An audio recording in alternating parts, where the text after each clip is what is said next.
Medicover hospitals, Vizag's most trusted hospital. 04068334455. ఒకప్పుడు ఆయన ఒక సాధారణ స్వామీజీ, కానీ ఇప్పుడు కోట్లకు పడగెత్తాడు. ఆయనకున్న భూములే ఇప్పుడు వివాదాస్పదం అవుతున్నాయి. ఆయన మెడకి ఎందుకు చుట్టుకుంటున్నాయి? ఏమిటా భూములు? ఎవర స్వామి? RTV special story.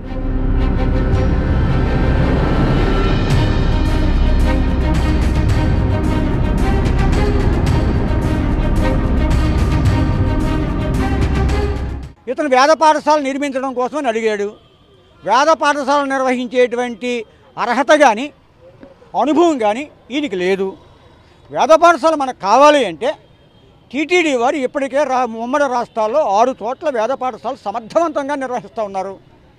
ఇక్కడ మన విశాఖపట్నంలో టీటీడీ వారిది 10 ఎకరాల స్థలంలో అందమైన గుడి కట్టుకున్నాం. అక్కడ పెట్టండి వేద పాఠశాల కావాలంటే. ఈయన వేద పాఠశాల నిర్వహించే అర్హత లేదు. ఈయన సర్వసంగ పరిత్యాగి, సన్యాసి, కాషాయం ధరించి పిల్లం పిల్లలు లేదన్న వాడికి, ప్రజాసేవ అన్నవాడికి 100 ఎకరాలు ఎందుకండి? వేల కోట్ల రూపాయలు బ్యాంకుల్లో డిపాజిట్లు ఎందుకు? కాబట్టి ఆయనకి ఇవ్వాల్సిన అవసరం లేదని చెప్పి మేము భావిస్తూ ఉన్నాం. వేల కోట్ల ఖరీదులు చేసే భూముల్ని లక్షల్లో ఇస్తున్నారని అనేసానంటే ఎందుకండి? అది వేద పాఠశాల దేనికండి? ఎంతోమంది పేదవారు బోల్డ్ మంది ఉన్నారు, దానికి ఉపయోగించవచ్చు. వాళ్ళకి ఇల్లులు కట్టి నిర్మాణం చేసి ఇవ్వచ్చు. లేదంటే దళితులు ఎంతోమంది పేదవాళ్ళు ఉన్నారు, వాళ్ళకి వినియోగించవచ్చు. ఎస్సీ ఎస్టీ వాళ్ళకి ఇవ్వచ్చు.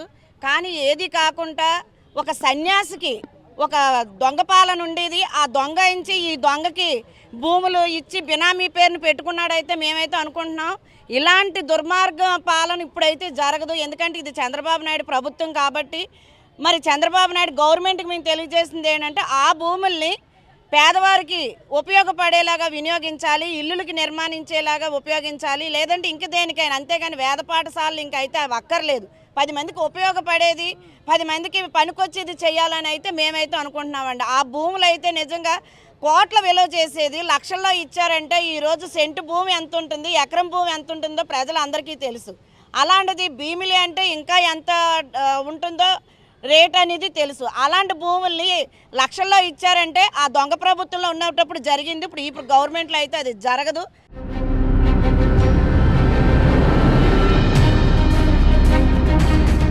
విశాఖపట్నంలో అత్యధిక ప్రాధాన్యత నియోజకవర్గం, అతిపెద్ద నియోజకవర్గం, అలాగే అందాలకు కేర్ ఆఫ్ నియోజకవర్గం భీమిలి.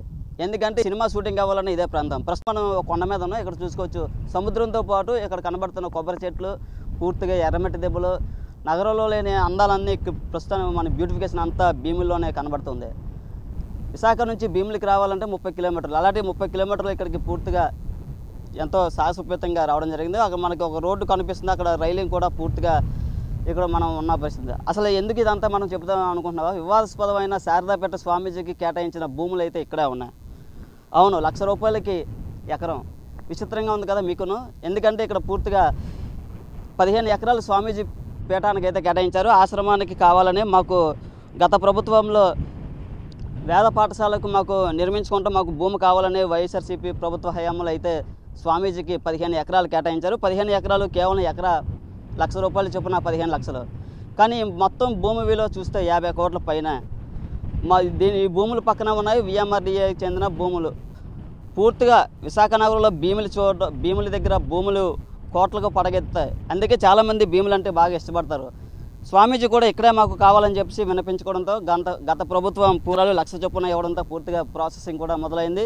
ఎందుకంటే అక్కడ మన రోడ్డు కూడా స్టార్ట్ అవ్వడంతో అక్కడ రైలింగ్ కూడా వేశారు. పూర్తిగా మనం చూడవచ్చు కొండ మీద ఉన్నాం. ఇదే కొండ మీద అయితే స్వామీజీకి భూములు ఇవ్వడం జరుగుతుంది. ఇక్కడ రాళ్ళు కూడా కొట్టేసిన పరిస్థితి అయితే ఉంది. పూర్తి అయితే ఈ భూములపైన ఇప్పుడు మొత్తం ప్రజలంతా అవాక్కవుతున్నారు. స్వామీజీలకి 1000 ఎకరాలు 100 ఎకరాలు ఇవ్వడం ఏమిటి? సాధారణ ప్రజలకు ఒక సెంటు భూమి ఇవ్వాలన్నా మీరు ఇబ్బందులు పడతారు. అలాంటి ప్రభుత్వము పూర్తిగా స్వామీజీలు కేటాయించడం ఏంటని చెప్పేసి ప్రశ్నిస్తున్నారు. అలాగే నిన్న దళిత సంఘాలు కూడా పూర్తిగా పెద్ద ఎత్తున ఆందోళన బాట పెట్టాయి. ఈ నేపథ్యంలో మనం చూడొచ్చు విజువల్స్లో పూర్తి కెమెరామెన్ చూపిస్తున్నారు. పక్కన ఈ భూముల పక్కన ఉన్నాయి విఎంఆర్డీఏ ఉడాకు చెందిన 50 ఎకరాలు పూర్తిగా అయితే మనం విజువల్స్లో చూస్తున్న పరిస్థితి.